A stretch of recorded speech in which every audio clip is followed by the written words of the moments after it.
Welcome to Season 2 of Go Wildly podcast. We are Emily and Heather, two childhood friends who carry a mic into wild places like rivers, trails, and forests, with wild people to host raw, honest conversations about adventure, healing, identity, and the transformative power of nature.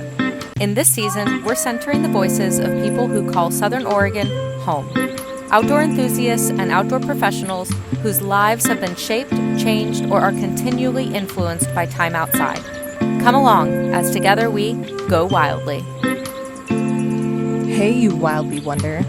Thank you so very much for listening to the podcast. It means the world to us. Okay, I have a little mission. Pause the podcast right here. Make sure that you're subscribed to this guy, okay? It's gonna be a fun time over here. And if you so wish, we would love a 5-star review, or whatever your heart's inclined to do. Also, leaving us a review truly helps the algorithm, and we appreciate you doing that. Thank you so very much. Also, little tidbit, over on Instagram, we're having so much fun over there. Lots of behind-the-scene footage, some POVs, just some fun, unhinged content. If you love the pod, that's where we go wildly, for sure. So don't forget to follow us over there. Okay, back to the show. I don't have to. You got good flies. And the only time the camera goes off is when the battery dies. Okay. Otherwise, we keep it running the whole time. We're uncut, unfiltered, unedited. We try to avoid excessive strong language, but like It comes out. Yeah, if you throw a fuck shit damn Occasional around, Bombers, yeah, gonna be allowed. we're accepting. Yeah, and The passion of the moment. sometimes. exactly. Yes, Yeah, I know. Yeah, the one day Heather's like, I'm going to avoid strong language today. She dropped like 3 F-bombs. It's like, I've been working on it. I'm not perfect. no, hilarious. perfection is an effort. It is something we are striving for. It is not an end-all, be-all. So, Emily dropping the wisdom. No perfection here. All right. Who wants to sit in the front? Who wants to sit in the back? Let's see. How I'll have shall you. we? You want to be in front since you usually have camera? Yeah, I'll do front. Okay. I'll go back. All right. Okay. Let me just fold up. But I kept them folded down because I was in the sun and didn't want your You didn't want us to tushies burn our butts. You're so kind. I learned that one from my And this husband. might be good with the. I'll give us a little action, and then I'll have you get in. We'll get fully safety Once you get the suited back, here. we'll be better balanced here. But We're I'll on give us a Mother little- Rogue again today. With Meg. On You the like to road. go by Meg? Yes. Okay, cool. I like it too. Megan is my legal name. Meg You know, is what all my friends call me.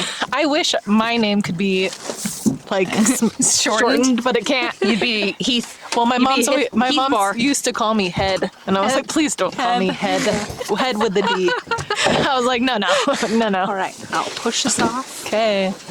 Oh, a little shallow. It feels like fall on the Rogue, but the weather feels like spring. The water levels absolutely feel like fall. Yeah. So, It's a little uncomfortably low. I think it was like 1,500 in town this morning. Yeah. makes me just, concerned for the fish, our fish friends. When it's low and, it's usually going to be hotter. Yeah. And we care about the health of our fish, especially as fly anglers. I don't know if you know, but we're traditionally catch and release. So, Good to we know. try to, have healthy fish, do best by the fish so that they can grow, and hopefully we'll catch them again later on down the line when they're bigger, healthier fish. So try to do right by them. We care about conservation, things like that. Yeah.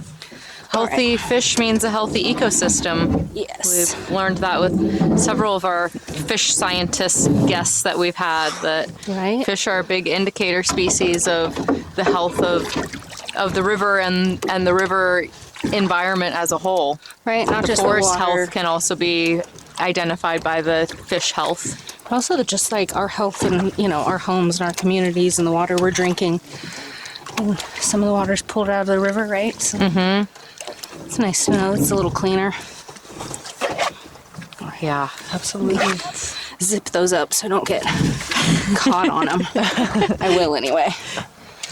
That's the worst, when you're rowing and especially if you need to make a move and your oar gets caught in your PFD or in your pants.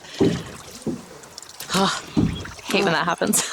I saw a fish working out here earlier. We saw a huge fish jump. On Thursday. Yeah, a big, Maybe we'll get a lucky big and hog. Yeah. See Maybe like something. stand up and like, oh, I saw a fish. The one fish of the whole day. Yep. Yeah, it was pretty cool. All right, let's get out here a little and then we'll do your demo. Awesome. Well, tell the people who we're here with today. Yes. Today on Go Wildly, we are ecstatic to be joined by Meg Graham. Meg grew up in rural Northern California, and the outdoors was always home base. Hiking, camping, mountain biking, horseback riding, skiing. And she came to Southern Oregon in 2016, discovered whitewater, and that was pretty much that. But the river had more to teach her, as it always does. Looking for more reasons to be on the water, Meg picked up fly fishing, and by her own admission, fell completely in love with it. These days, you can usually find her on the Rogue, throwing dry flies or swinging for steelhead. Off the water, Meg is the president and co-founder of Southern Oregon Women Outdoors, an organization she built to do something simple and powerful: help women get outside with confidence and find their people while they're at it.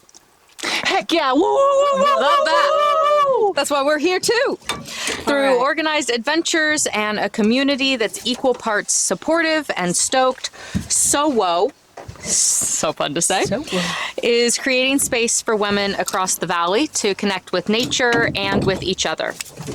We're very excited to talk with Meg about what drew her to the river, why community changes everything about the outdoor experience, and what it looks like to build something that keeps women coming back to the wild. Woo. Love Yeah. that. Perfect guest to have on Go Wildly. Yes, absolutely. I agree. Super aligned missions and... Give me 1 second. This anchor does not want to cooperate. Oh no. Says don't hold me back. Don't tie me down. A little odd. Doesn't usually give me problems, but you know, today would be the day. What kinds of problems do they present? They just don't want to like touch the bottom. So this anchor system, we might have to pull the short. We'll see if she'll let go. Is under the boat. Okay. There it goes. I think it's going. So it's kind of difficult because you can't see where all the rope is gone. It's under my seat essentially. So it's not really doing what I want it to do. So plan B, let's go back to short really quick and figure out why my rope doesn't like me. Because it worked great yesterday. Who's sabotaging us? I mean, I could say the last person who used it would be the husband. So we're gonna blame him. Because he's not here and he can't defend himself. I would do the same thing. Any opportunity to throw into the bus, Right? he going under that bus.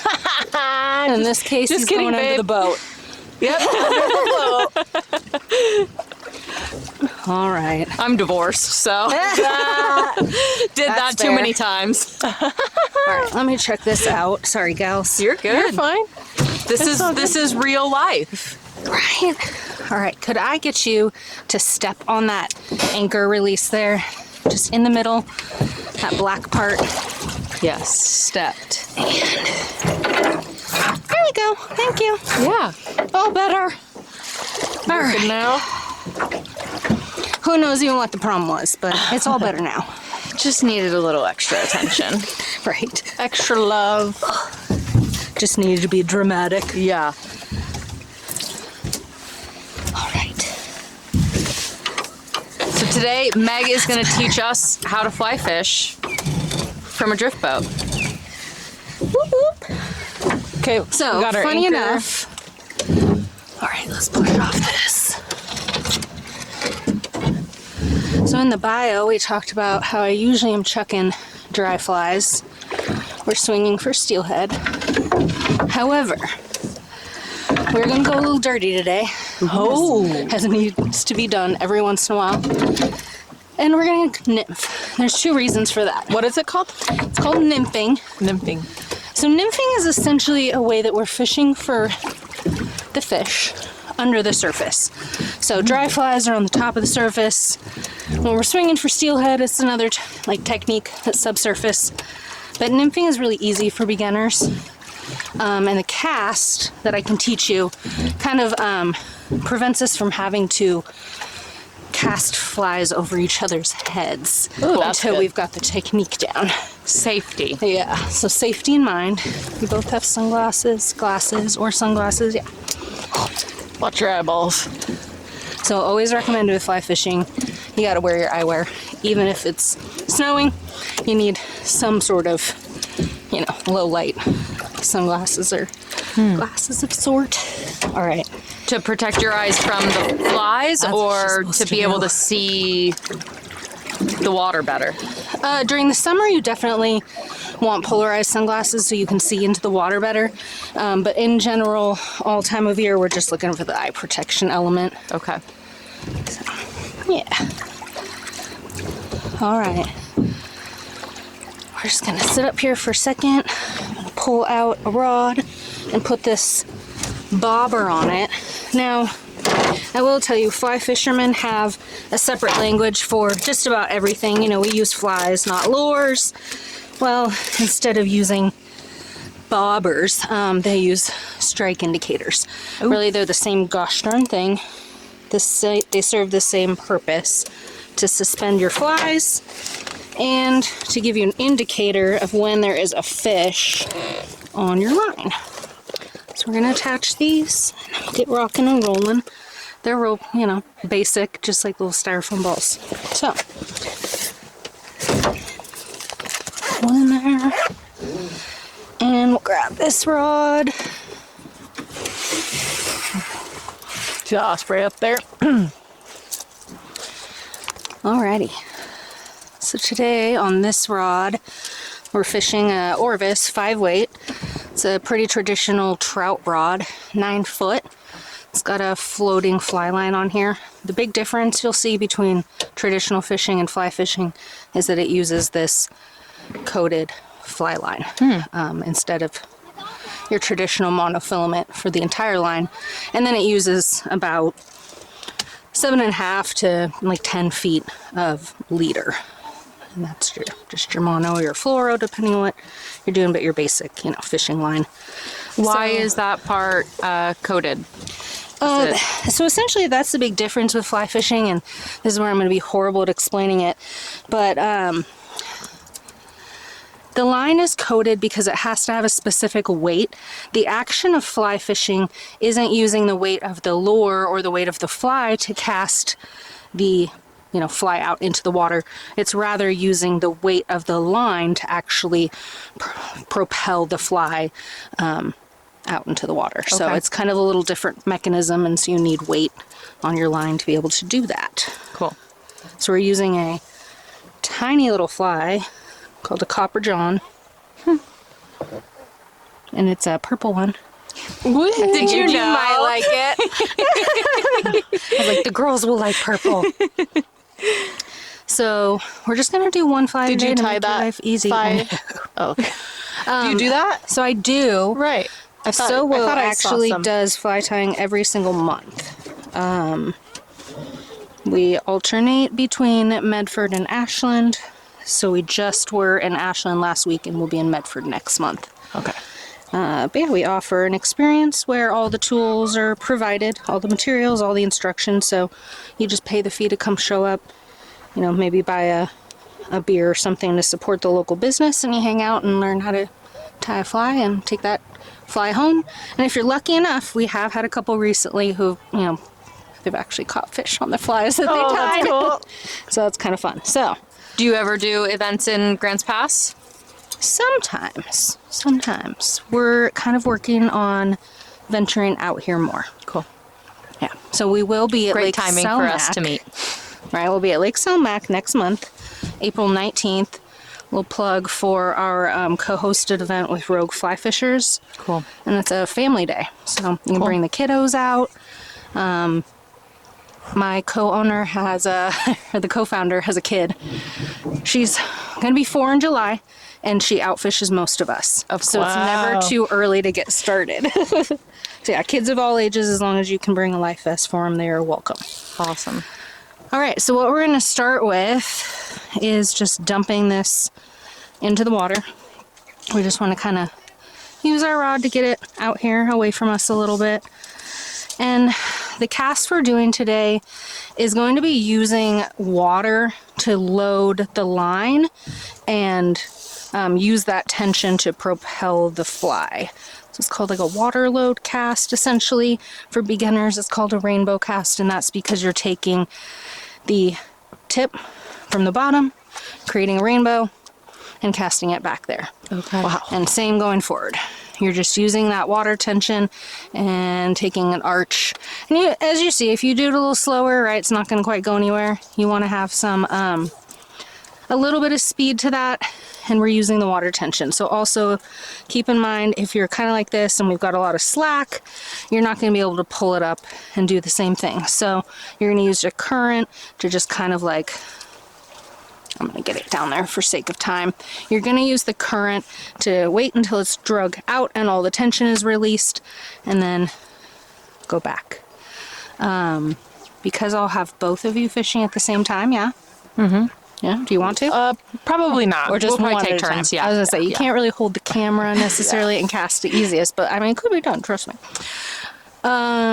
So that'll make it easier. Are you going to start? Sure.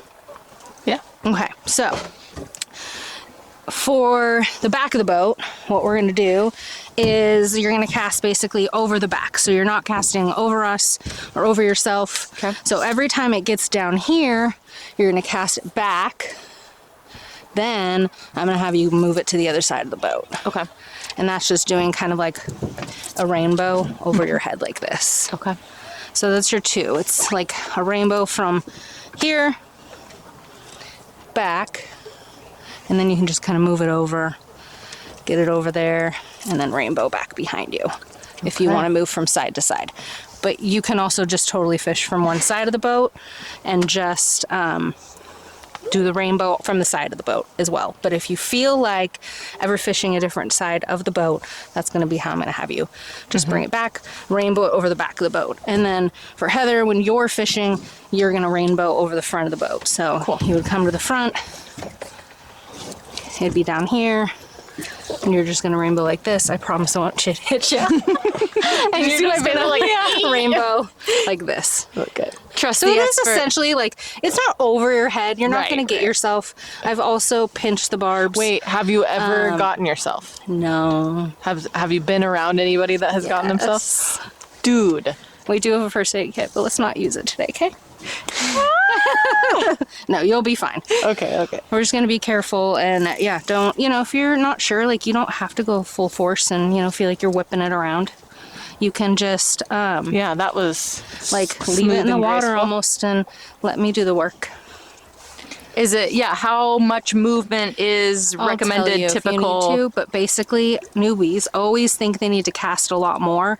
But once we get it in a good place, like I'll just tell you to leave it. And then me as the rower is going to try to do the work and pace our boat with the pace of the fly. Okay.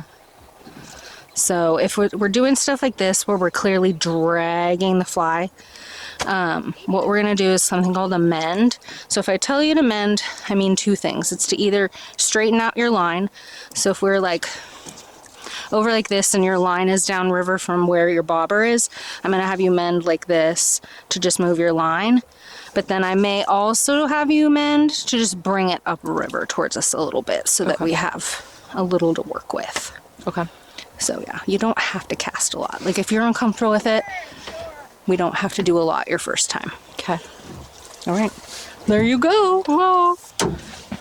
All right. Are we ready? Yeah. Let's row. I will say, I absolutely love sharing my knowledge with people. I do not think I'm the best teacher out there. I think there's definitely better people at it. Hello, it's Baby Heather Weather here reporting for commercial duty. You guys, we are officially becoming a big girl podcast. which means affiliate links, discount codes, fun partnerships, little perks for you, our listeners, and honestly, some pretty exciting stuff coming down the pipeline, like big deal energy, baby. So here's the tea. Head over to GOWILDLYpodcast.com because now we have a whole page dedicated to brands, discount codes, affiliate links, and fun stuff we actually believe in. And let me be very, very clear. We are never going to randomly push a weird internet nonsense product on you. If we share it, it's because we genuinely love it, use it, trust it, know the people, met the people, or maybe just wildly obsessed and emotionally attached to them. You know what I mean? And yes, sometimes we are biased because we're friends with them. And we love supporting good humans, okay? And our friends. Also on the website, you can subscribe to our newsletter.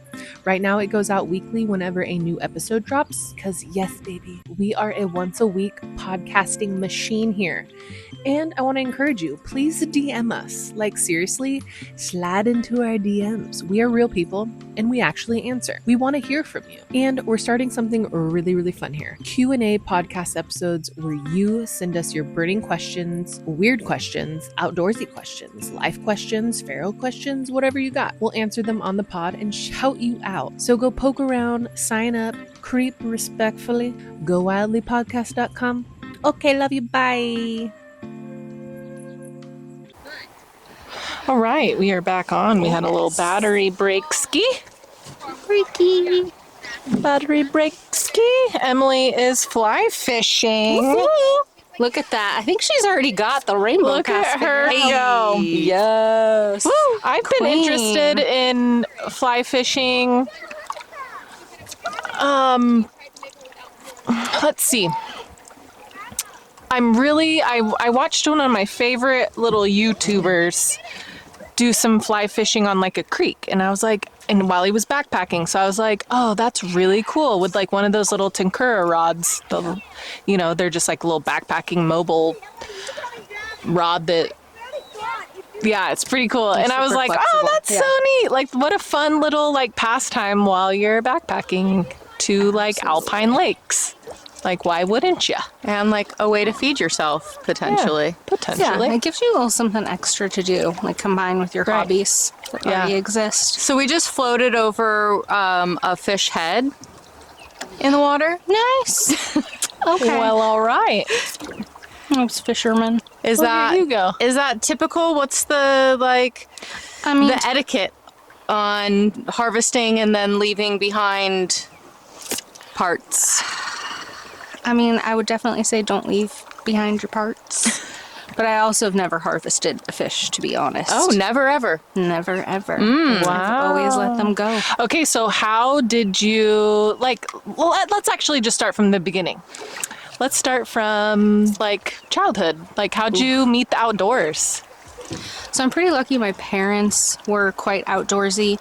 They grew up in the Bay Area of California, but during, the 70s, they were backpacking, during their Cool. 20s. They would go backpacking in Yosemite, places that I feel like were a lot easier to access, a lot less crowded back then. But eventually they wanted to get out of the Bay Area, and so they looked for jobs as fire lookouts. And so they moved to Siskiyou County, California, and worked at a fire lookout for a few summers, did some other odd jobs. And they just, really always embraced the outdoors when we were kids, took us camping every summer and out to the river, and just kind of, used to spending our weekends and summer vacations, spring breaks, doing all the camping outdoor stuff. Yeah. So, yeah. Grew up in a beautiful place. It's mostly country in Siskiyou County, but there's also a lot of mountains and a lot of recreation. So grew up on the Scott River and the Klamath River mostly. Great rivers. Yeah. So yeah, really lucky my parents were somewhat adventurous. Yeah, we find that a lot in a lot of our guests. There's a through line, Parents kind of, and it's monkey see, monkey do always. That's what I try to do with my kids for sure. Yeah. Exactly. That's why, my co-founder and her daughter her daughter's been watching her since, basically the day she popped out, and now it's just, Mama, my turn. Yeah. But yeah, she's a good little fisherwoman. And it's really fun to just try to, teach that next generation, share that with them, and inspire that passion. Yeah. So, what a fun little spot. Yeah. Have you been on this stretch before? It has definitely been a while. If you want, I would fish right there. Leave it. Leave it. Stay. And then you just want to mend so that line kind of, she's a natural, ladies and gentlemen of the podcast. Sorry, I'm so used to all the lady ladies. Audience. We have The quite a majority big, of our I was viewership gonna say. is female, so Fair. We do have co-ed events. All our fly tying is co-ed, so if you have a gentleman friend or spouse or something that, child that you want to bring, those are always co-ed. Cool. So we do hang out with the gentlemen occasionally, but obviously our specialty is trying to, bridge that gap for women in a really male-dominated industry. Yeah, I noticed, I heard Emily say mountain biking, and of course that perks my ears. We 'Cause talked about that, yeah. That's like my main hobby. Okay, nice. And so do you still mountain bike? I don't. you gave it all up for the river, huh? Well, I also just developed like a little bit of a fear of hurting myself in certain situations. Right. I don't know. I hear always that a lot. liked the safe mountain biking, and now people like mountain bike on Lithia down these really steep trails, and I'm just like, that's not exactly the mountain biking I grew up on. Yeah. I don't know. It's also kind of why I got out of big whitewater. I appreciate like a raft with a guide, but I was getting into like some pretty gnarly stuff myself, and just was like, I think I'm getting to that stage in my life where I don't quite need that thrill. So that's actually really what got me into fly fishing, is I wanted to connect with the river in a different element, a safer element, and just explore it in a different way. So instead of, you're still reading water, but instead of, reading big water to try to run it safely, you're reading water to try to guess where the fish are and get your boat close to where you think the fish are. Yeah, it's definitely, fishing's an art. Fly fishing's like an extra layer on the art. I mean, it's like you learn to paint with acrylics, then you learn to paint with oil. Absolutely. Like there's just a whole nother technique to it. That's such a And I imagine puzzle. different technique, boat versus bank. Absolutely. Yeah, tell us a little bit Absolutely. about those differences and different potential inherent dangers. Yeah, I mean, obviously, when you're bank fishing, the biggest danger is going to be being in waders and wading in the water. Waders are great to keep you dry, but they are also incredibly unsafe. Just imagine, these filling up with water that's adding, maybe 20, 30, 40 pounds of water into my body that I can't get away from. So we always caution people to, be really, really careful with wading. I personally, I don't really go above my hips much, but if it's a really slow current, I might go up to my wading belt. But that's about it. So boat access gets you to more places. It's, a little safer when you're in the boat. Usually, if you're in calm water. I mean, we have so many wonderful stretches between the dam and where the Wild and Scenic starts at Graves Creek. Yeah. So many mellow sections that luckily you can kind of stay out of trouble. But yeah, just being careful, knowing your water, knowing that your river changes every single year. So don't ever be too confident, like you're really at the river's mercy. So Right. We talk about just that a being lot cautious. too. Yeah. I find that every time I or someone that I know kind of starts to trust the river a little too much, she humbles them. Absolutely. I lost my kayaking mentor, 5 years ago probably now. And I think that was one of the most humbling experiences or losses I've had, because I thought he was invincible. He just was such an incredible boater. And, just could absolutely hit some incredible water. But the river took him too. So you're just... What happened there? Do you mind chatting about that? a little bit? Like, I mean, the I wasn't situation? there. It was down in the Cherry Creek of the Tuolumne, really a class 5 kayaking section. I read the American Whitewater like write-up. Well, just, somebody's write-up that's on American Whitewater. And Right. I don't know. It's hard to understand the person I knew versus kind of like the write-up. Not that it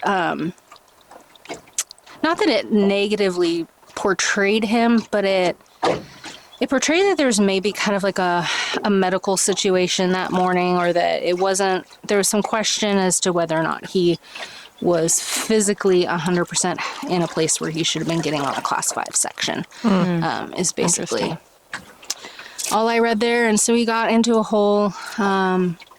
They tried to rescue, but ultimately it was just one of those holes that doesn't spit you out. So Yeah, rough. yeah. Were you kayaking before you decided to be more in this capacity, like fly fishing and enjoying the river this way? Were you hardshell kayaking? I was actually doing IKs, inflatable IKs. kayaking. Okay. But yeah, I was doing that, was primarily kind of my sport before fly fishing.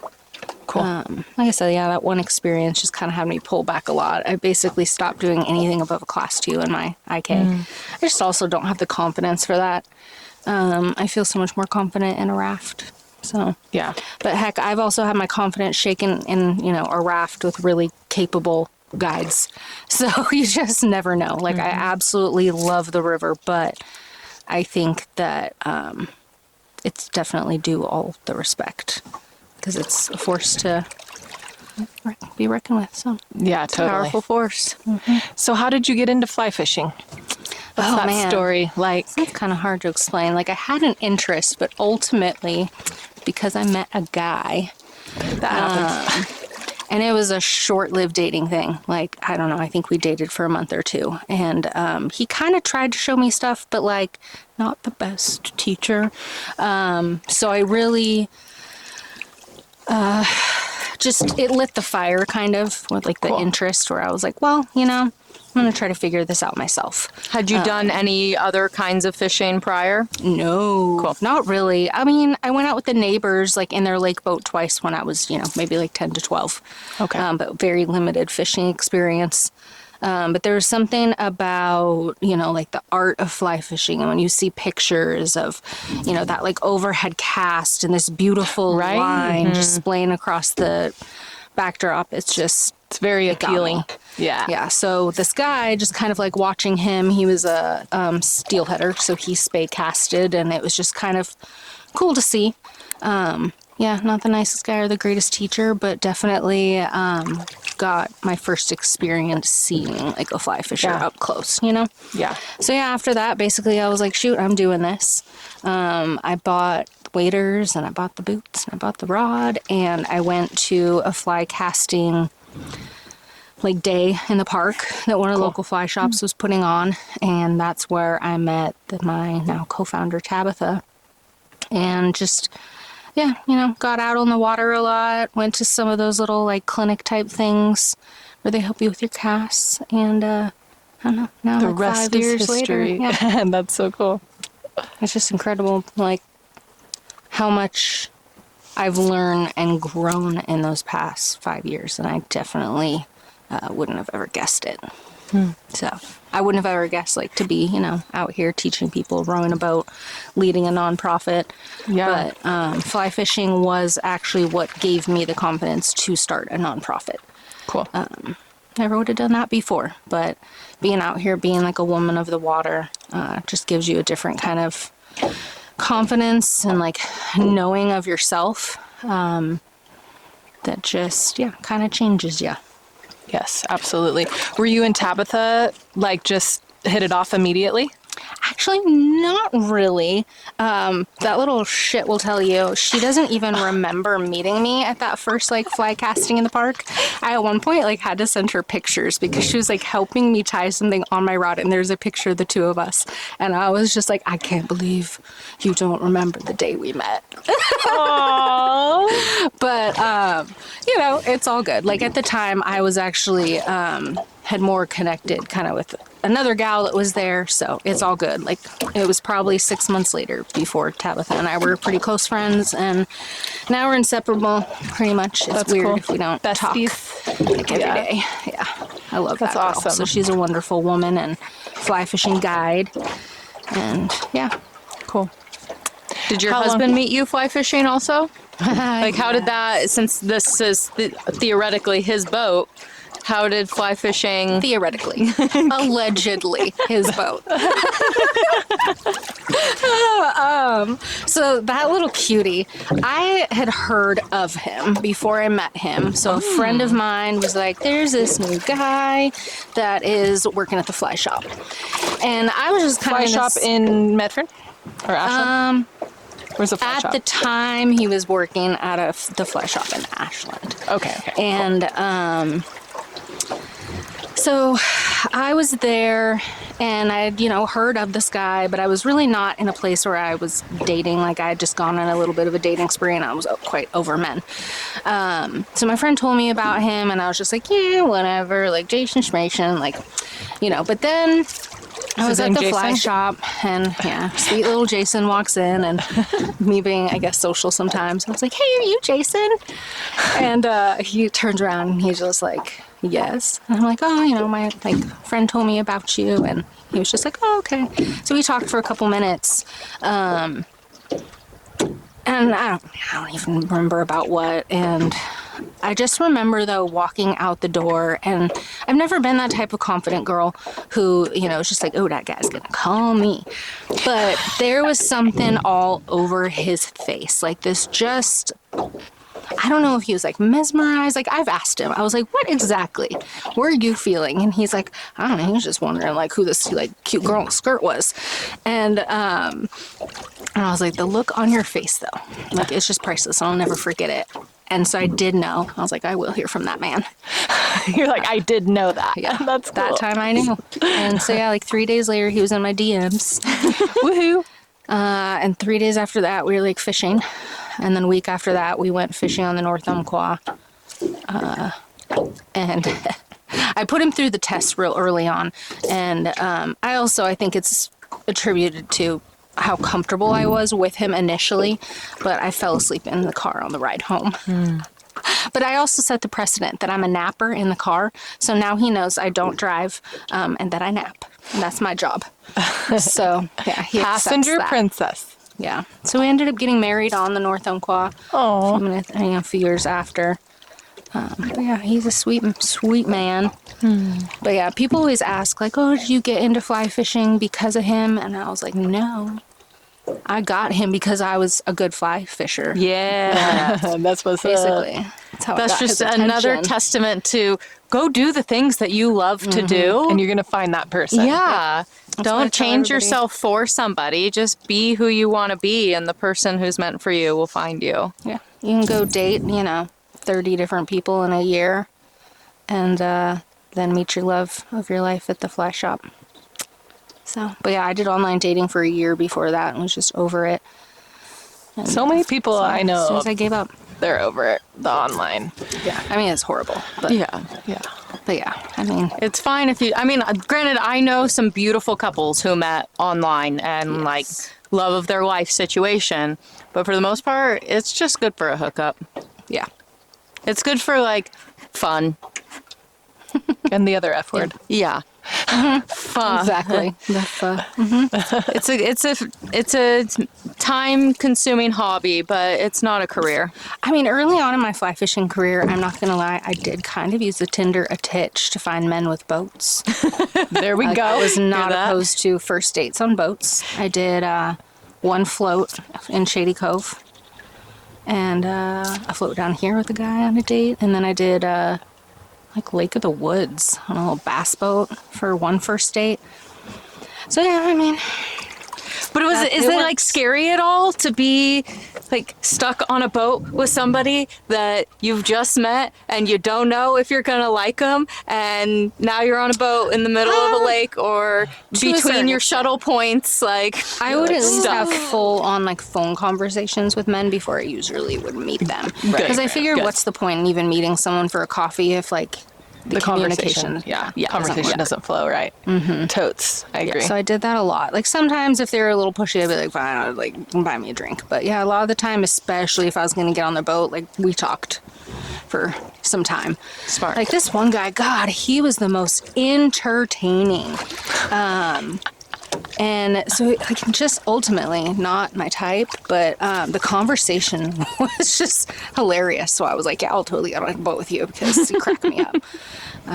But then, yeah, the one guy on Lake of the Woods, it was cold and his conversation was lacking a little bit. So you just, say, hey, can you drop me off at the boat ramp? I'm done. Thanks. And I think that's one thing too, right? Like being a woman is, we're always kind of taught to be like shy.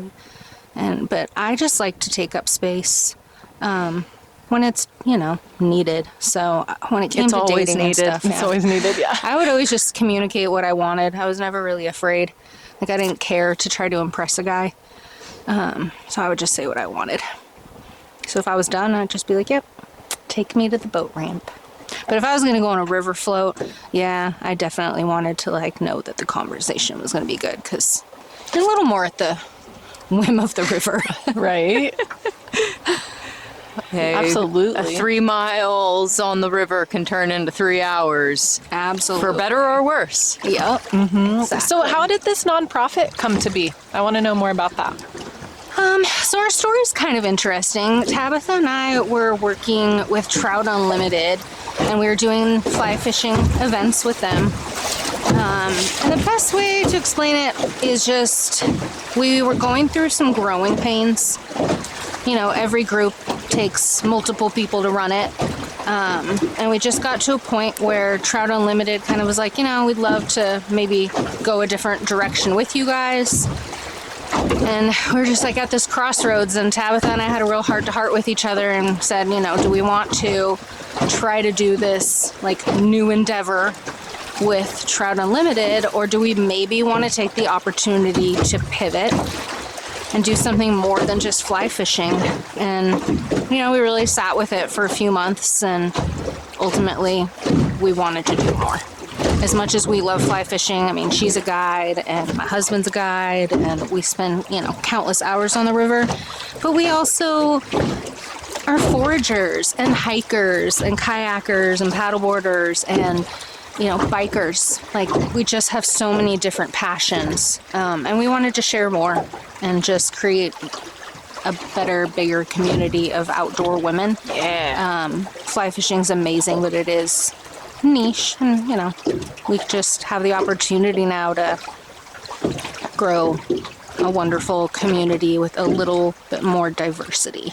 Yeah, I love that. I think that was such a smart decision. Mm-hmm. Yeah, still love Trout Unlimited. We do work with them a little bit. We'll co-host events, and we're still members and go to their meetings. Absolutely do love them, and we're big supporters. It's just, ultimately it's kind of, there's also a lot more freedom in just working at a smaller level. No oversight, really. Tab and I are in charge. So it's nice. Are you both full-time employees with it? No, we're completely just volunteers. Okay. Yeah, we don't make any money. But that's how we want it. It's how we set it up. Is it participant funded, or do you have grants, or? We haven't worked towards a grant yet. I'd worked a little bit with grants in my past lives, and so we're looking towards that. Right now, it's mostly just funded by the events that we have. We charge, nominal fee to cover some things. So we're not, in the money-making business, that's for sure at this point. But everything that we do make, we just want to make sure it goes straight back in. So if it's to, help subsidize the cost of something, or help a gal get a fishing license because she really is interested but money is tight, or, help someone get wading boots. Whatever it is, we just want the money to go back in. Not, into our pockets. It's just not a need. So yeah. What do you do what's your day job? So I've worked in the legal system since I was 17 years old. I started a little law office down in Wairika. And from there, did some legal work when I was in college, and then eventually got an internship with California Department of Corrections. And so once I graduated college, I took a full-time job working at a prison in California. And from there, just kind of always worked within like the legal or correctional system. Did a little stint in Obamacare, but then right now I work in the court system. So yeah, just an interesting opposite of Yeah. what I do in my spare time. A good motivator to get outside and decompress Absolutely. Yeah. and feel the healing power of nature for yourself. Mm-hmm. Do you see opportunities in your day job work to, I'm sure you see the opportunities, but are there opportunities to get people outside for correctional healing? Yes and no. I mean, in my position, just within the courts, kind of limited, obviously, in my capacity and my position. Mm-hmm. But my biggest goal, like, I've always just wanted to help people. So I'm not someone who is really big into, oh, that's a fish! Just, okay, reel that in. I think I lost is it it, still but there? Keep reeling. No. Oh, that was exciting. that was so fun! Good job! That was a little rainbow trout. That's exciting. Good job. And I feel like you've really just been doing like your own thing back here. Yeah. I'm like, I can't really, podcast and coach very I'm well. like, oh, okay, I have a question. But no, yeah, you're doing good. I'm just so yeah, if floating. that happens, again, just lift the rod tip up towards the sky so that you're getting tension on it and start reeling in. Okay. And then as far as you can just pull to get some more line out. Let's do it again, Emily. Okay. All right, yep. Do that again. So on our other fishing pod, I caught the first fish and then no other fish after that. I caught a stick. Oh, that was exciting. All right, put your tip in the water so it'll like pull the line out. Really pull on it. There you go. Perfect. Okay, now you're fishing again. That was exciting. Pretty cool. That was a cute little fish. Yeah, that was a cute little rainbow trout. I was excited because I kind of thought on the way down here, I'm like, dang, I hope they don't catch like a pike minnow. I'm like, but you know what? Maybe they would still be excited. I mean, you guys anything wouldn't that know, grabs the line is exciting. Right? It's fishing, not catching. So there's thrill. That is All right, exciting. I'm just checking our. Yeah, that was a good spot. I have pins dropped, of course, because I don't fish down here a ton, so I don't know the runs as well. So I kind of have pins of where the fish are supposed to be. To just remind myself. I also love those pins because, like, if I have a friend, and this is part of what I love about our nonprofit, is if somebody reaches out and says, hey, I'm gonna go fish the Rogue River, and I was looking at like this section of this section, I'll just send them my pins. Cool. Nice. And then hopefully they send me a fish pic. No gatekeeping spots. You're like, No all I want is the fish pics, okay? It was funny because a couple weeks ago, Tabitha and I pulled into Dodge Bridge, and there's like this boat ramp etiquette where you're supposed to, pull in next to the boat ramp until you're ready with your vehicle and your trailer to come down and get your boat.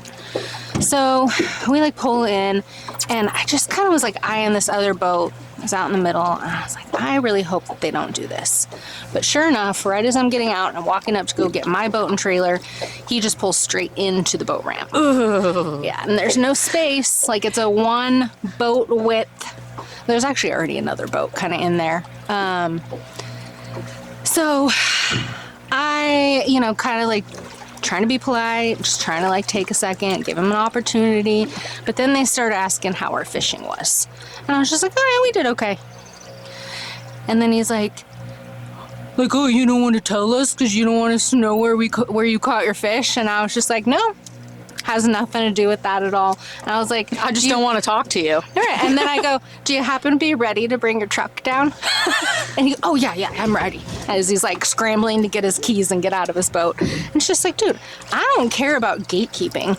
I care that you lack zero etiquette. And so instead of like biting your head off about it, or like trying to be that woman who explains anything to a man on a river is just a touchy subject. I just don't do it. So I just bite my lip. But no, I'm not going to talk about, the slew of half-pounders that we caught, because you're douchey boat ramp etiquette. You didn't earn it. Yeah. You didn't earn me telling you all the juicy deets. I'm just like, I don't really want to sit here and have a conversation with you when I'm now waiting for you to get your truck and trailer so that I can get my boat out of the way. Or out of the water. Yep. Was he old white dude? Pretty much. OWDs. Yep. And I love them. Don't get me wrong. Like, we are good friends with a lot of the OWDs, but sometimes it is a little frustrating. Like, It's being okay. a woman Hey. on the water. It's just like, I'm not always going to be this perky, happy, go lucky girl with like all the guys when like they just don't understand. This podcast is a safe place. Yeah, and I'll totally wave. Like, don't get me wrong, guys that are listening. If you see me on the river, I absolutely will wave. Just please don't be a douche at the boat ramp, and then we'll be all good, and I'll tell you about the fish I caught. But don't cut me in line at the boat ramp. We won't have a problem. Yeah. I mean, and also OWDs have great stories. They really do. I learned how to boat from OWDs. There you go. So I was thinking about calling an OWD, actually, because he lives up in Grants Pass, and we're going to finish up, and I'm like, maybe I'll just call him up and go have a drink. So I'm like, yeah, I do love them, but they also have a sometimes you have to take your space, though. yes. Yeah. There's good and bad of all kinds. Yeah. So no, and it's not just purely like a man problem, but it has happened enough that it just made us want to create a safe space for women. A place where like we are going to help you know when to like stand your ground in a safe way. And take up that space. With fly fishing, especially bank angling, my God, you need so much more space. When you're on a boat, like you can kind of get around where you want to be, but if you're bank angling, you need to be able to like work your way down the water. And so you need more space. And so like as a woman to be able to go take up space sometimes at these public areas, like, you might need a confidence booster or to phone a friend and just have that opportunity. But yeah, too many women come out here and just like feel intimidated, feel like they can't take up that space. And that's what we're trying to change. I love leaf that. blowers. Yeah, bam, dude. That's a big yard to maintain. Yeah, it is. Yeah. They're just standing in one spot. They just get paid by the hour, not the square foot. This is the pod episode where we're just bagging on the men. Right. I know. I do feel bad. No. I'm married to a wonderful, wonderful man. But, yeah, he's not like all the rest necessarily, And your dad, I'm sure, was influential in getting My you dad outdoors. is a wonderful man, too. Not, like, he totally a feminist.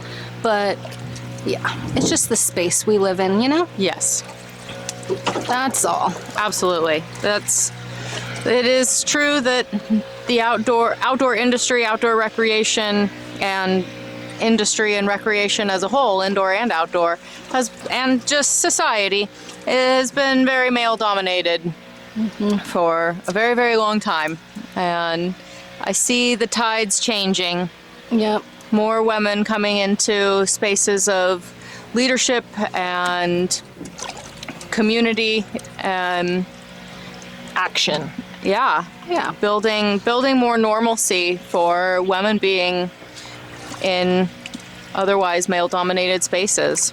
Yep. More softness, leading with more love, leading with more fun. That was one thing I thought about is, what's the big thing that sets us aside from like fishing with the dudes is I think we just take things a little less seriously. Yeah.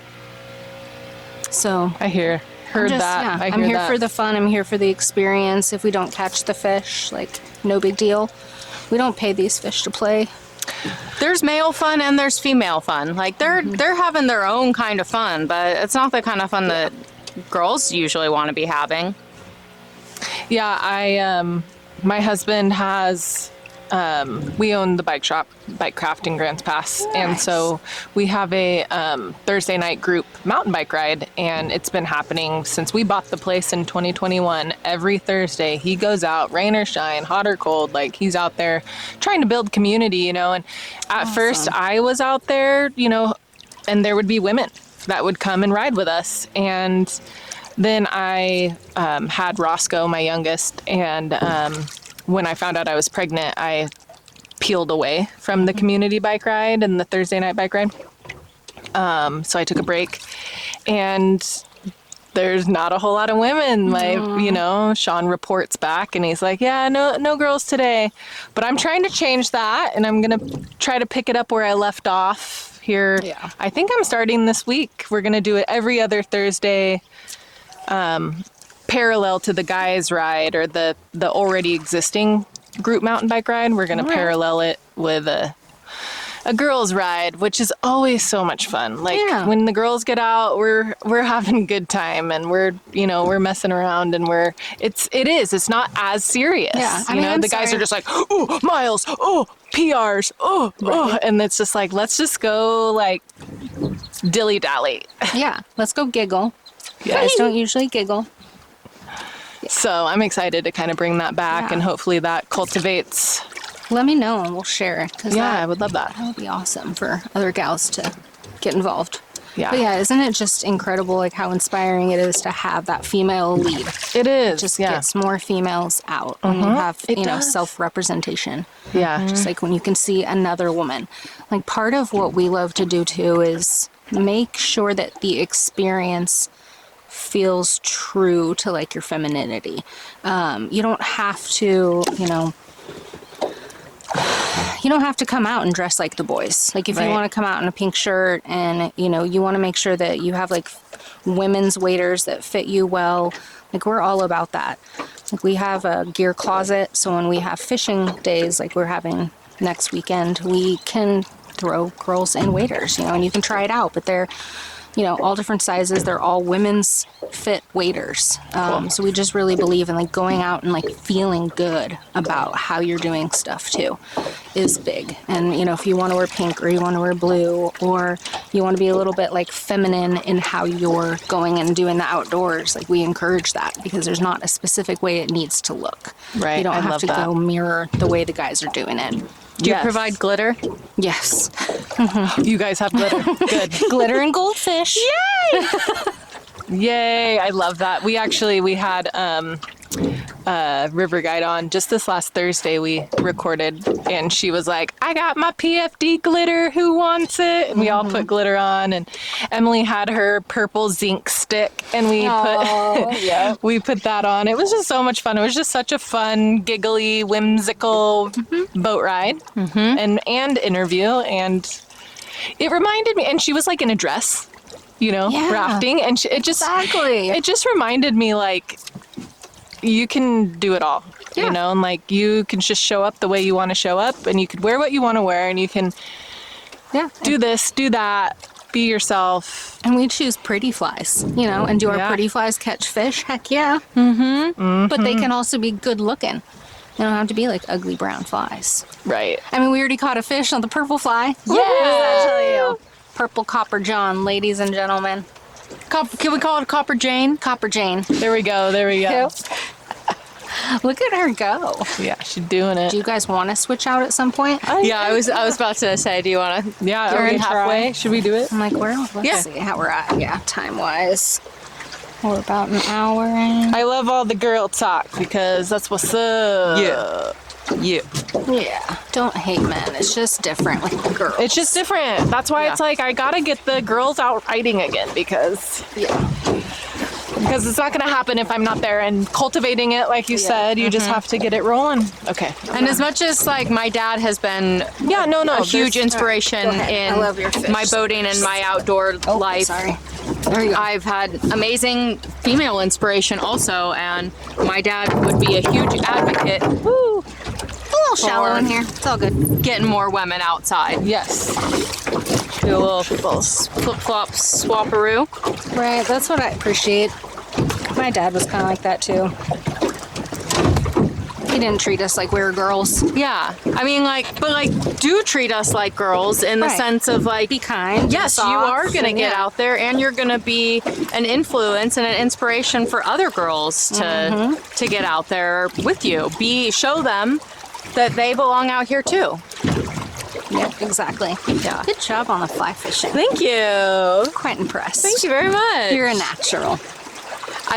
Like I said, I did it a little bit when I was a kid. Yeah. I grew up on the river, and there was always somebody fishing. So Yeah, I perfect. got a like lesson it. or two here and there, but then just got into rafting and Yeah. let it go. But they complement each other so well. They do. When I did the wild and scenic, I was fishing the whole time. From your raft or from a hard boat? I wasn't rowing. Okay. So Yeah. I was just fishing the whole time. Yeah. Little bow princess, bow maid, or what do you? Yeah, a bow. Bow maiden? Yeah. Yeah, bow maiden. Yeah. Yeah. Yeah. It's been a minute. I've been rowing a lot lately. My poor husband got out with me yesterday, and I was making fun of him a little bit because I've been out so much in his boat, well, allegedly his boat, that I did say, I was like, everybody's going to start recognizing it as my boat. Mm-hmm. And so they're going to be like, oh, you're out in Meg's boat? Like, you better get out more. We're gonna put your name on the side of it. Meg's boat. Exactly. But yeah, I do have a raft. I love the raft. I also stole it basically from my husband. But I figured when we got married, what's his is mine. Yeah, exactly. It's a beautiful boat. It's just in the garage, slightly buried, and this is the comfort. Yeah, you don't have to pump it up. It's always on the trailer. Yep. It's ready to go. The not pumping it up is quite nice. Yeah. I will tell you. Put a couple plugs in, and you go. Yeah, Plug and play.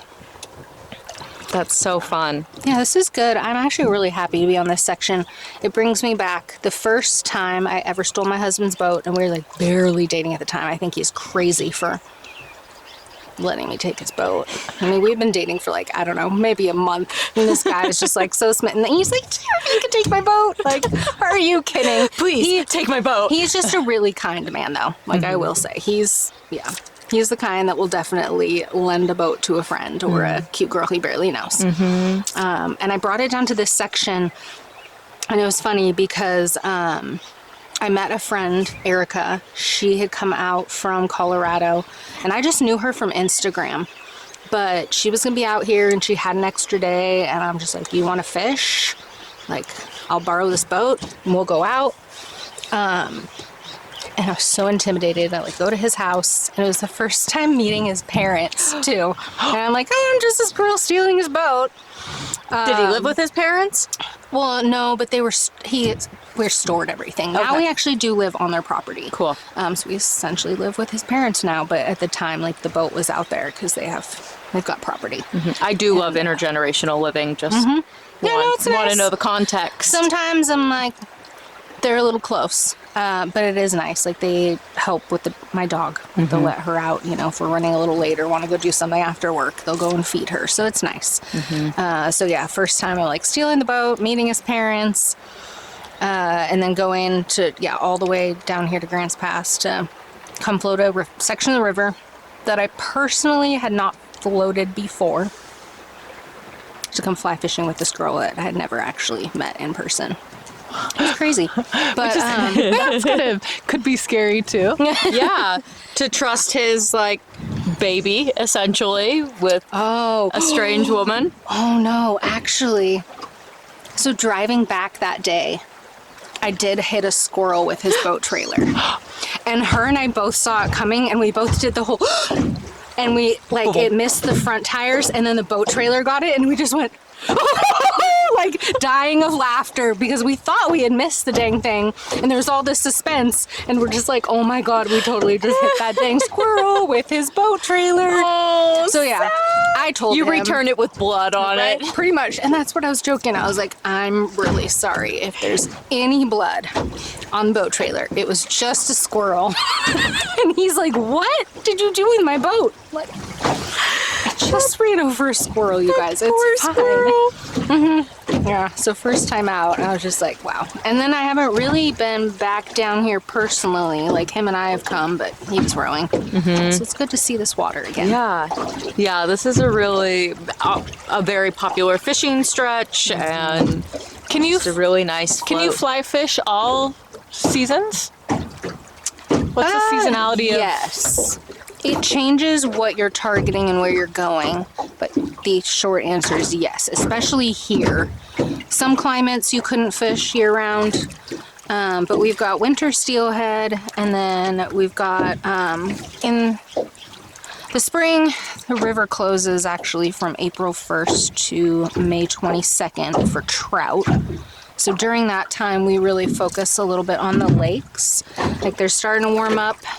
Bass are really starting to warm up, but the lakes aren't too warm.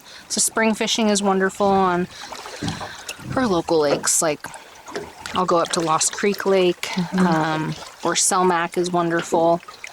And then as soon as May 22nd hits, we're on the Upper Rogue River for the salmon fly season. And that's an incredible hatch, just like these really big.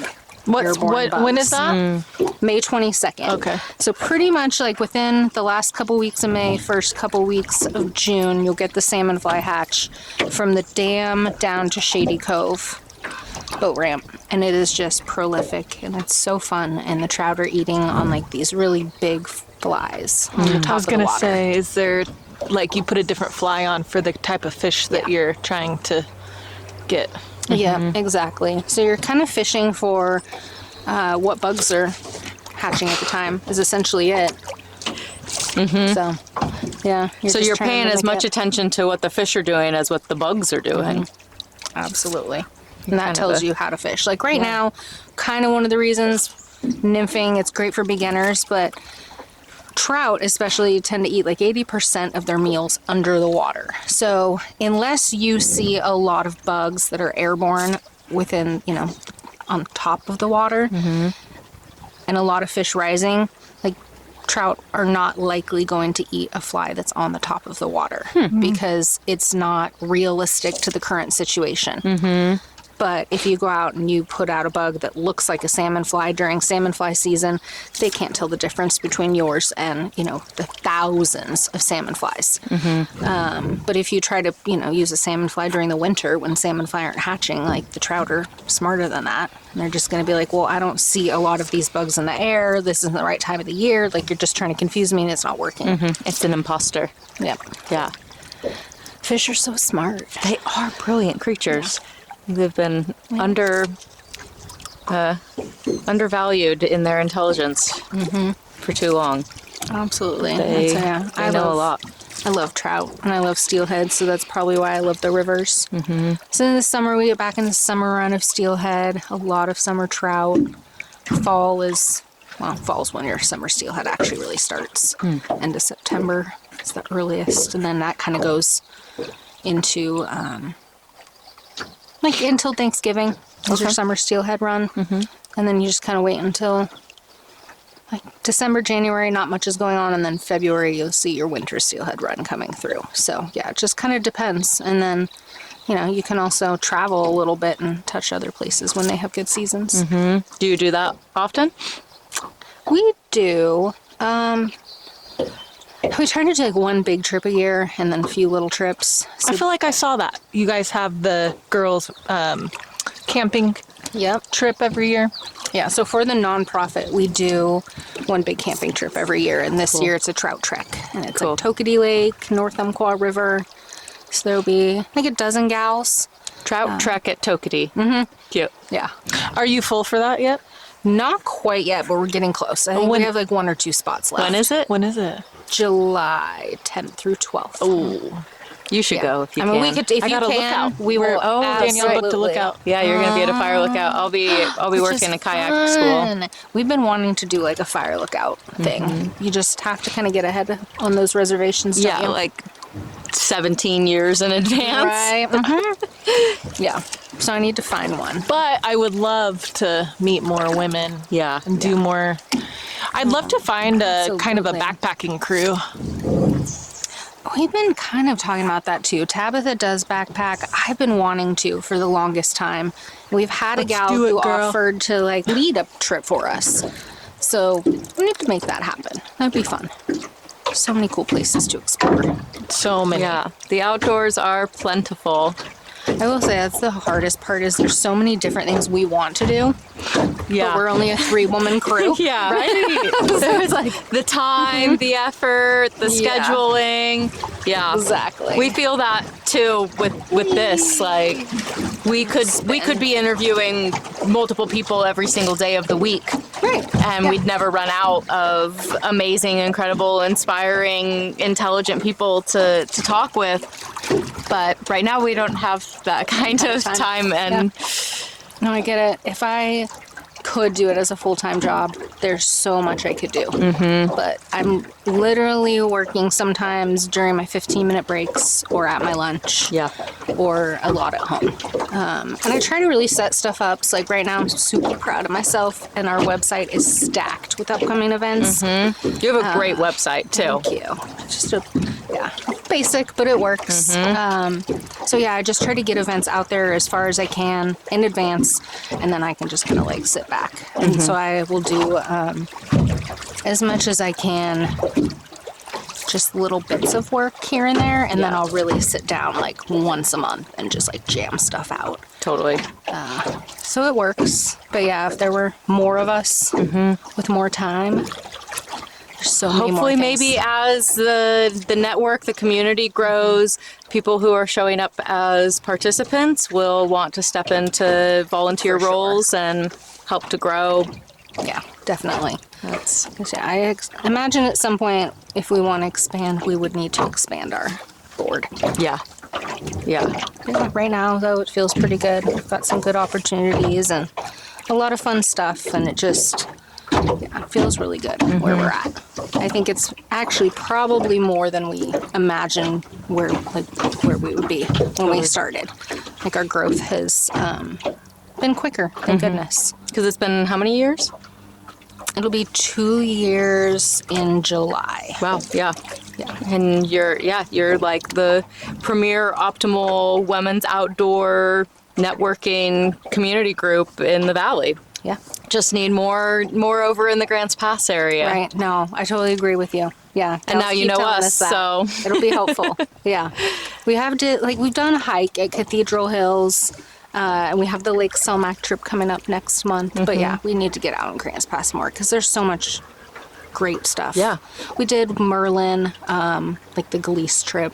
Kayaking last year. Nice. That was fun. Ended up being a little spicier than I remembered it. Yeah. It was amazing. Yeah.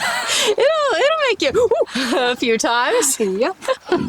Yeah. I mean, we have all the things that you can find over in Jackson County. We got fly fishing. We got trails. We have whitewater. Jackson County doesn't really have whitewater. We got mountain biking. We've got women. Is the mountain biking like a little bit easier, you think? I don't mountain bike. That's all Heather. Okay, Heather. What was your question? Is the mountain biking a little easier, or like, are you talking super steep trails around Grants Pass too? Well, our newest trail, Dollar Mountain, is super steep, but it's kind of more steep for the climb.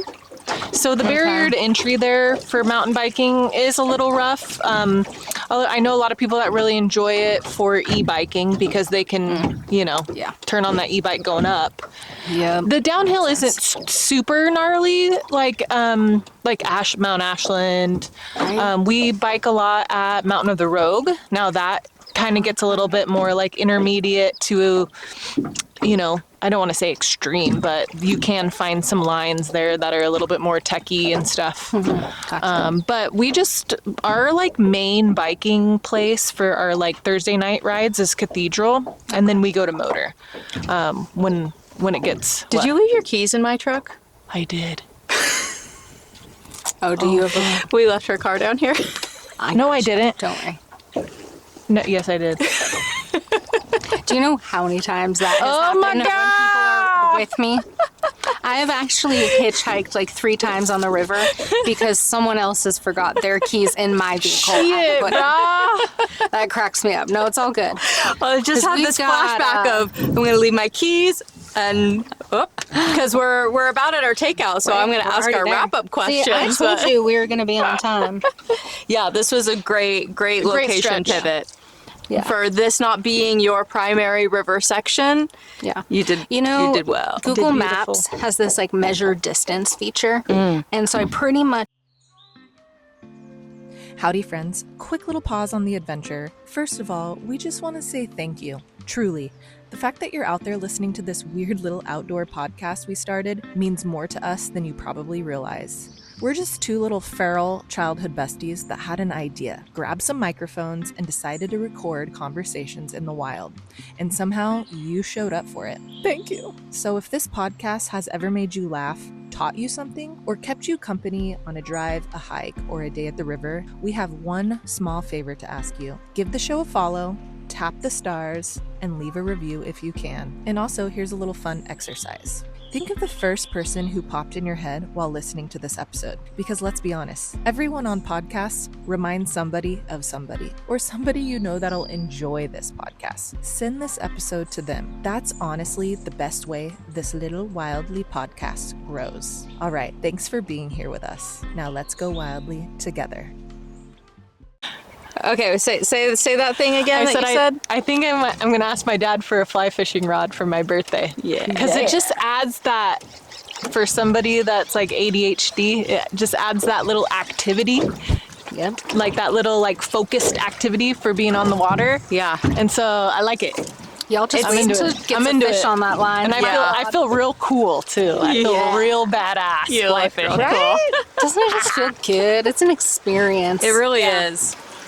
Well, thank you so much, Meg, for your time and your knowledge and your inspiration and being a woman of the water, getting more people, more women out into the outdoors and especially on the water. We're seeing the impact and the value of it, and it's just going to keep rippling out. We're, as women of the water ourselves, we're very, very grateful for the work that you're doing.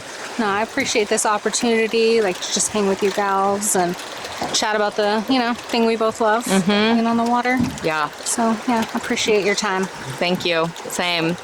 As we're coming up to our takeout, we'll get into our little wrap-up questions. So we want to know, what is your favorite piece of outdoor gear or equipment that you always have with you outside?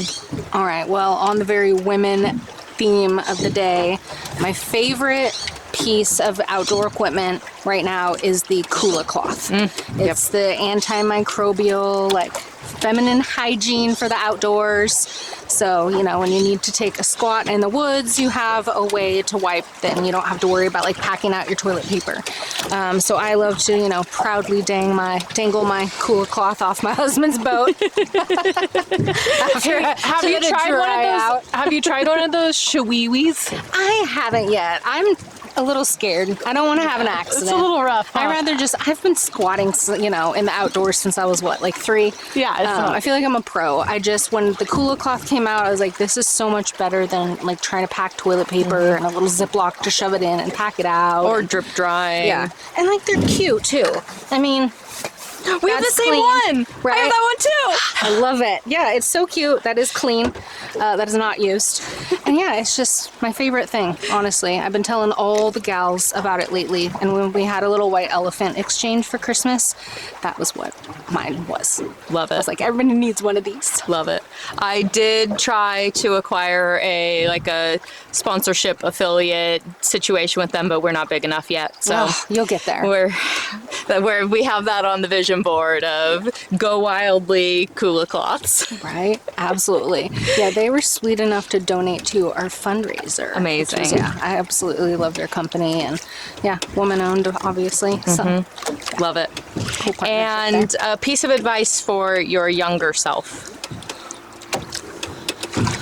Oh man, I think it would just be to go and try, and don't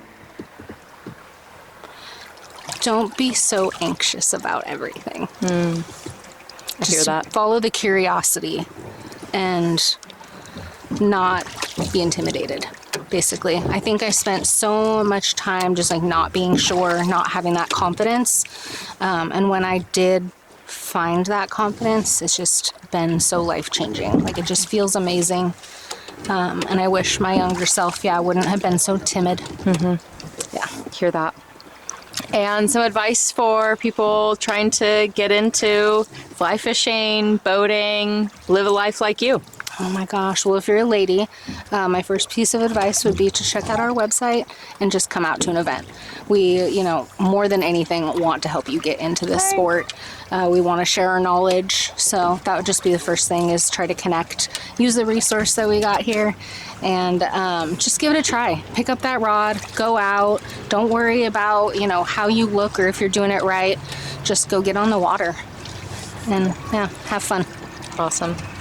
And when your body expires and your soul leaves this plane of existence, how do you want to be remembered? Oh, that's easy. I want people to always remember that I followed that curiosity, that I did the things, that I tried things, that I pushed through the anxiety, that I did the thing. That, I went out and I wasn't a spectator. I was a participant in my own life, is really the legacy that I want to leave behind. And encourage others to be participants and not spectators in their own life. Oh yeah, love that. And we've kind of touched on it a little bit, but if people want to find out more about you, hang out with you, get out on the water with you, where can they find you? Yeah, so we've got southernoregonwomenoutdoors.square.site is our website.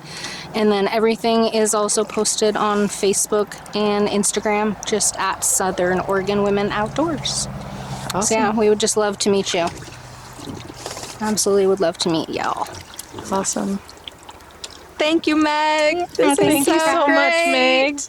Really, we love it. We want to do more. Absolutely. No, I know. An hour and a half is barely scratching the surface. Yeah. So give me some more time with you. Yeah. Like we can go out without cameras and just For sure. fish for fun with our friends. This is a really good run right here, though. Yeah. Oh, So well, maybe I'll somebody put should that have in. a fly Get in the that water in the before water. we get totally out. Somebody should. Fish Yeah. us out. This is a good run. Somebody should. I'll push us right into it. I'm just stoked that Heather's you turn for a actually bite. got a bite. Yeah, I mean, me too. landing a fish, getting it in the net is always the goal, but really just like knowing that you found a fly that they're willing to eat, and like having that little tug is, really kind of where it's at. Yeah, that feeling Yeah. of I Get in fish on. net and get a picture with it. That's just a bonus, right? Yeah. I mean, yeah, like I'm okay that it slipped off and went about its merry way. We got to see it though. Yeah. That's what's even better. Yeah. Is like if they give you a quick little viewing, I'm fine with that. If they want to do a little acrobatic off your fly, like they kind of deserve to be let go. Yeah. So do you eat fish, or do you enjoy it? I freaking love fish. Funny enough, though. You don't? No, You I do. I You love do? them. Okay, good. But I didn't have fish until I was probably in my mid-20s because my mother, I love her, but she didn't like the smell of fish. She didn't like to eat fish. So growing up, my dad would only ever get it like at a restaurant. And I just never tried it, and I just kind of followed my mom's lead until finally somebody cooked salmon for me, and I'm like, I've been missing out. So on my wedding night, we had steelhead. Oh, and it was just to die for. But yeah, I love salmon. I love steelhead. I don't like rainbow trout so much. And then I love, a lot like your ocean fish. So A tuna, mackerel, yeah, like just a cod is fine. Yeah. a good little Ling fish and cod chip. or something. Yeah. Yeah. So no, I do love fish, and thank goodness my husband loves fish, except for salmon. Pretty much, he loves a lot of seafood and stuff, so he'll eat it. So luckily, I get a lot more fish in my diet than I did growing up. Yeah. So why don't you keep any of the fish that you catch and eat the ones that you've caught yourself? So a few reasons for that. One is that I don't keep wild fish. So there is a very short period of time on the Rogue where you are allowed to keep wild fish. But our wild steelhead populations are just not really doing well enough. So I think personally it's unethical to keep wild steelhead. Heard. I think it's fine if people want to keep hatchery steelhead. That's kind of what they're there for. I personally have never caught a hatchery steelhead that I felt super enticed to keep. A lot of the time, especially we're fishing up near Shady Cove, it's a little further from the ocean, and they're not always the freshest. Typically your fish closer They're to a the little ocean. worn out. Yeah, they're like colored up, you know. Beat so if it was a little closer to the ocean, we'd probably keep more. But yeah, a lot of the time too, I'm just like, I don't feel 100% comfortable and making sure that I use it at the lure. It's like, I don't know how to fillet a fish. So it's like even just getting it home properly and making sure that fish doesn't go to waste. Unless I'm going to learn that, I'm not going to harvest a fish. Because I just think that's inconsiderate. You're, you know, living souls. And I'm a little bit of a softie sometimes. So that's not even a skill fish. you want to learn necessarily. I haven't really cared enough to yet. Yeah. There's nothing wrong with that. Catch and release is a great thing to do. Yep. Let them live their lives. Yep. Let them be part of the animal food chain. Yep. Let Not them that go we're not and let them animals, grow. Yeah. Love it. Yeah. All right. We're pulling into Sweet. good old Robertson Bridge. Hopefully there's a vehicle for us up there. I did text them again just to like confirm and be like, I'm here, like leaving, and your money's there. Come get me. Did you use BLT? Yeah. They're Yeah. I just haven't used Lynn in quite some time because I haven't been down here a lot. Like, I didn't know she does that form now. Oh yeah. Like- I didn't either. I long just has she sent been her an doing the email form? last time. Yeah, I just like text and she was like, oh yeah, can you do the form on my website? And I was like, huh? Okay. When did you get so formal, Lynn? Exactly. Yeah. Oh, it was funny. But yeah, Lynn's great. Yeah. I want to Lynn- get her on as a guest. on I sent her an email. the but she didn't shuttle note. You guys will love this. So Pam is my Upper Rogue River shuttle driver. In the Olympic Peninsula, I use a wonderful lady called Karen. And then on the Upper Sac down in Redding, I use another woman. Oh shoot, what is her name right now? It's been a minute. Oh my gosh. I'm drawing a blank. But all women. All women shuttle. I've never companies. had a male shuttle driver, funny enough. Not that I'm avoiding them. Just naturally. Yeah, just naturally. I It's seem to find all the ladies to, shuttle my vehicle. It's a great way to Absolutely love. center women in the outdoors. You want me to put this rod right? Exactly. I will move that down because they don't go in the tubes very well. And then put that puppy away. This is what's way better about this too compared to the raft is like There's specific homes there's for your homes gear. for stuff. Yeah. Exactly. Yep. All right. Well, cool. Awesome. So you gals do not have a vehicle you can get into, correct? Sorry. Heather forgot her keys Okay. in my car. Move this over a little, and then I Didn't will even go think walk about up. Yeah. Not until Can right now. you step on the anchor Yep. release thing? Thank you. That's good. All right. Well, thanks for tuning in today and every day. Subscribe. And every way. Share with a friend. Let's go fly fishing. Whoop, Yeah. whoop. Yeah.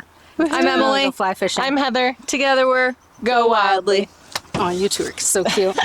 All right, let me go look for a vehicle. Oh, well, hold up. Kula Cloth? What a coincidence. If you made it to the end of this episode, here is your reward. Meg's gear pick was a Kula Cloth, and lucky for you, we've got an affiliate link for it on our website, baby.